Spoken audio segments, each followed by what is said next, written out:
மணப்பெண்ணின் பிரத்யேகமான திருமணம் விவாஹா தி சென்னை சில்க்ஸ்.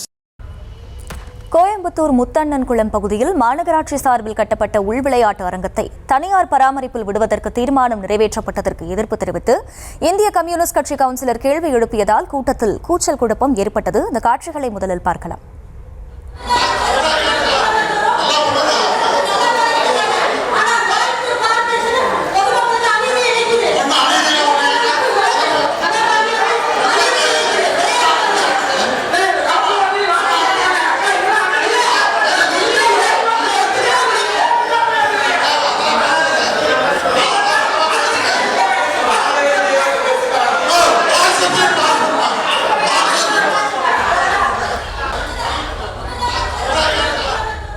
விவரங்களை செய்தியாளர் அருண் வழங்க கேட்கலாம். அருண், வணக்கம். இது குறித்த முழு விவரம்.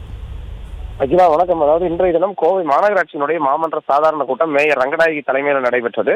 இந்த கூட்டம் துவங்குவதற்கு முன்னதாகவே அதிமுக மாமன்ற உறுப்பினர்கள் மேயரை கண்டித்து வாயில் துண்டை அணிந்து கொண்டு மாநகராட்சி மாமன்ற வளாகத்திற்குள்ளே தரையில் அமர்ந்து தர்ணா போராட்டத்தில் ஈடுபட்டனர். அதைத் தொடர்ந்து மாநகராட்சி கூட்டமானது துவங்கப்பட்டது. கூட்டத்தில் மாநகராட்சி மேயர் ரங்கநாயகி, ஆணையாளர் சிவகுரு பிரபாகரன், துணை மேயர் வெற்றிச்செல்வன் உள்ளிட்டோர் பங்கேற்றிருந்தனர். மாமன்ற உறுப்பினர்கள் அனைவரும் பங்கேற்றிருந்த நிலையில 119 தீர்மானங்கள் நிறைவேற்றப்பட்டு அந்த தீர்மானங்கள் ஏகமனதாக நிறைவேற்றப்படுவதாக முதலில் மேயர் அறிவித்திருந்தார்.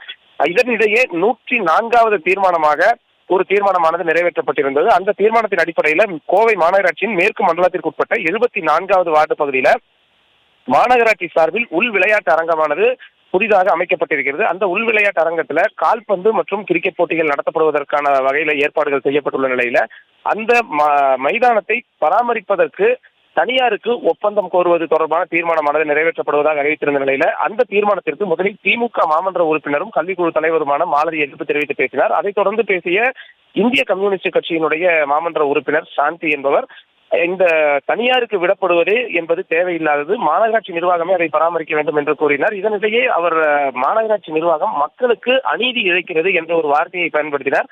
இதனால் கூட்டத்தில் ஒரு சலசலப்பு ஏற்பட்டது. அங்கிருந்த திமுக உறுப்பினர்கள் ஒட்டுமொத்தமாக எழுந்து அவரது இந்திய கம்யூனிஸ்ட் கட்சி உறுப்பினர் பேச்சுக்கு எதிர்ப்பு தெரிவித்தனர். அந்த எதிர்ப்பு தெரிவித்த நிலையில ஒரு சிலர் அவரை சமாதானப்படுத்தும் முயற்சியில் ஈடுபட்ட நிலையில மாநகராட்சி மேயர் ரங்கநாயகி உடனடியாக எழுந்து மாநகராட்சி மக்களுக்கு அநீதி இழைக்கவில்லை, மக்களுக்காகத்தான் பணிகளை செய்து கொண்டிருக்கிறோம் என்று கூறினர். தொடர்ந்து அந்த மாமன்ற உறுப்பினர் மேயருடன் வாக்குவாதத்தில் ஈடுபட்டதால் ஒரு சிறு நேரம் பரபரப்பு ஏற்பட்டது. தொடர்ந்து மற்ற உறுப்பினர்கள், திமுக உறுப்பினர்கள் மற்றும் காங்கிரஸ் உறுப்பினர்கள் எல்லாரும் சேர்ந்து அவரை சமாதானப்படுத்திய நிலையில தொடர்ந்து கூட்டமானது தற்பொழுது நடைபெற்று வருகிறது. அகிலா, விவரங்களுக்கு நன்றி அருண்.